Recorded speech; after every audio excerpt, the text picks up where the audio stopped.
Assalamualaikum warahmatullahi wabarakatuh. Selamat datang di vlog saya.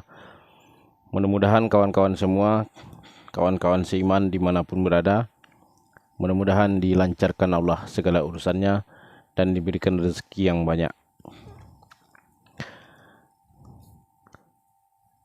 Dan dilancarkan segala urusannya apapun aktivitas yang kita lakukan hari ini. Dan mudah-mudahan besok juga Allah memberikan kelancaran kepada urusan kita itu. Ini berhubung saya masih di rumah, belum OTW kerja. Saya ini sengaja membuat video dulu. Mudah-mudahan kawan-kawan itu ada yang suka dengan video saya ini. Dan bagi kawan-kawan yang suka dengan video saya ini, silakan dibagikan lagi kepada kawan-kawan yang lain. Mudah-mudahan mendatangkan manfaat. Bicara soal rezeki, saya sudah sering ngomong masalah rezeki itu. Keberkahan dari rezeki itu tergantung dari kita. Setelah kita berusaha dengan tangan kita ini, saya mengambil patokan yang rendah aja, mungkin sebagai kuli bangunan, kuli kabel gitu, yang kerja keras itu, yang berat-berat itu, ataupun kuli kebon, mungkin kalau kuli pabrik kan bersih. Nah, gaji yang kita peroleh itu, walaupun sebulan itu 1.500.000, gaji kecil ya ini ya, itu sudah halal duitnya. Kalau kita bicara halal. Nah, bagaimana caranya duit itu supaya berkah? Nah, jadi ini berkah pasti halal, tapi halal belum tahu berkah. Nah, gitu. Karena di dalam Al-Quran itu Allah mengatakan sebagian dari rezeki yang diberikan kepadamu atau rezeki yang aku berikan kepadamu, firman Allah itu, di dalam rezeki itu ada hak orang lain. Nah, itu yang harus dikeluarkan. Allah itu memerintahkan sebagian dari rezeki itu berikan kepada orang lain. Tidak ada 2,5% di situ. Tapi Allah itu suruh sebagian. 2,5% itu hitungan ulama. Karena orang itu pada pelit, nggak mau lagi berzakat, tidak mau lagi bersedekah, tidak mau lagi memberikan sebagian dari harta yang didapat dari Allah itu. Akhirnya banyak orang itu yang mendapatkan kecelakaan. Hilang harta bendanya, penyakit parah tidak sembuh-sembuh, musibah di mana-mana, kebakaran rumah, kebakaran mobil di mana-mana. Nah, itu setelah diselidiki, rupanya orang itu tidak berzakat, tidak mengeluarkan sebagian dari rezeki yang diberikan Tuhan kepadanya. Apapun agama orang itu, setiap rezeki itu harus diberikan kepada orang lain.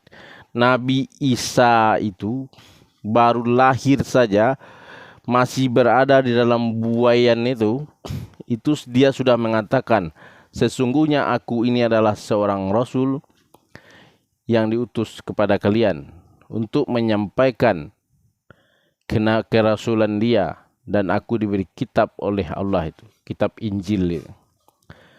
Bayi yang masih merah itu berbicara kepada manusia waktu itu di dalam gendongan ibunya Siti Maryam itu. Dan dia mengatakan, aku disuruh mendirikan sholat dan disuruh mengeluarkan zakat. Jadi perintah itu bukan semenjak agama Islam itu ada. Tidak. Sebelum agama Islam itu ada, perintah membagikan rezeki itu sudah ada. Di dalam Islam itu kemudian disempurnakan. Bahkan rukun iman di dalam Islam itu pun ada. Dibikin rukunnya itu 6 rukun Islam. 6 rukun iman. Nah, berhubung saya ini tidak pintar, orang bodoh gitu. Jadi kemudian saya belajar, nyari-nyari guru. Akhirnya ketemulah guru yang mengajarkan 6 rukun iman itu. Dan akhirnya setelah saya teliti, sekarang ini susah mencari guru yang mengajarkan rukun iman itu. Kenapa? Karena menurut guru-guru itu pelajaran anak TK katanya.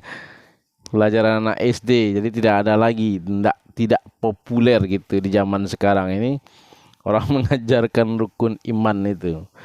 Jadi setelah saya lihat dan di media sosial tuh saya cari-cari, tanya tidak ada orang yang membahas rukun iman itu. Ya, akhirnya saya tertarik untuk membuat video-video juga. Walaupun wajah saya ini tidak handsome gitu, tidak menarik, saya harus menyampaikan apa yang saya miliki dan apa yang sudah dititipkan Tuhan kepada saya. Nah, inilah saya kemudian membuat video-video belajar mengaji Iqra 1 sampai Iqra 6. Dan berhubung ini di bulan Sya'ban, sebentar lagi kita masuk bulan Ramadan, saya sengaja dulu menstop membuat video belajar ngaji Iqra 1 sampai Iqra 6-nya. Atau juga ada di channel saya satu lagi itu saya membuat video membacakan tafsir Al-Quran. Nah, itu juga di stop dulu. Kita akan berbicara tentang apa hebatnya bulan Sya'ban ini. Nah, di bulan Sya'ban ini saya akan mengupas atau akan mencoba menguraikan apa yang saya miliki dan apa yang saya ketahui tentang rukun iman itu. Dan nanti di bulan Ramadan, insyaallah kalau umur panjang badan sehat, saya akan membahas tentang 5 rukun Islam. Ya, jadi kita ini kalau sudah beriman, nah barulah dipanggil oleh Allah itu, hai orang-orang beriman, masuklah engkau ke dalam Islam secara kafah atau secara keseluruhan. Hai orang-orang beriman, peluklah Islam itu secara kafah karena Islam itu agama yang penuh rahmat. Nah, itu Al-Qur'annya berbunyi seperti itu. Kalau Al-Qur'an ini ini Al-Qur'an yang biasa saya pakai ini. Ya, yang percaya itu Al-Qur'an ini dibuat bukan untuk orang Islam, tapi seluruh umat manusia. Atau lebih tepatnya itu dikatakan Al-Quran ini untuk alam semesta. Jadi tidak boleh diklaim ini milik orang Islam. Jadi siapa saja boleh membaca Al-Quran itu. Siapa saja boleh mengambil ilmu di dalam Al-Quran ini. Karena di Al-Quran itu firman-Nya Allah. Jadi tidak ada hak kita untuk mengklaim Al-Quran itu hanya untuk saya yang beragama Islam, yang agama lain tidak boleh. Nabi mengeluarkan sabdanya, pergilah menuntut ilmu atau tuntutlah ilmu itu sampai ke negeri Cina.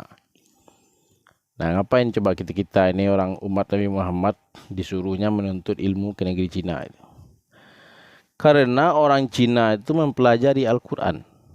Walaupun dia itu tidak masuk ke dalam Islam, tapi dia mempelajari Al-Quran itu. Dan di dalam Al-Quran itu banyak rahasia-rahasia Tuhan yang didapatkan oleh orang Cina itu. Dan salah satunya itu ilmu pengobatan. Nah, pengobatan orang Cina itu terkenal di dunia ini. Itulah dia itu mengambil di dalam Al-Quran. Apakah itu salah? Tidak. Al-Quran itu milik alam semesta, milik keturunan Nabi Adam, bukan untuk orang Islam saja. Itu dulu yang harus kita pahami di dalam beragama. Agama Islam itu agama yang sudah disempurnakan, bukan agama yang baru lahir, tapi agama yang disempurnakan dari agama-agama sebelumnya. Kitab suci Al-Quran ini ada di dalamnya Injil, ada di dalamnya Zabur, ada di dalamnya Taurat. Kemudian jadilah dia Al-Quranul Karim. Jadi kalau kawan-kawan itu ingin belajar ilmu agama, harus percaya bahwa Al-Quran ini adalah gabungan 3 kitab terdahulu. Baru bisa belajar agama Islam itu. Tapi kalau tidak percaya atau rasanya sulit untuk memahami bahwa Al-Quran itu adalah 3 kitab terdahulu, nah itu susah untuk belajar agamanya.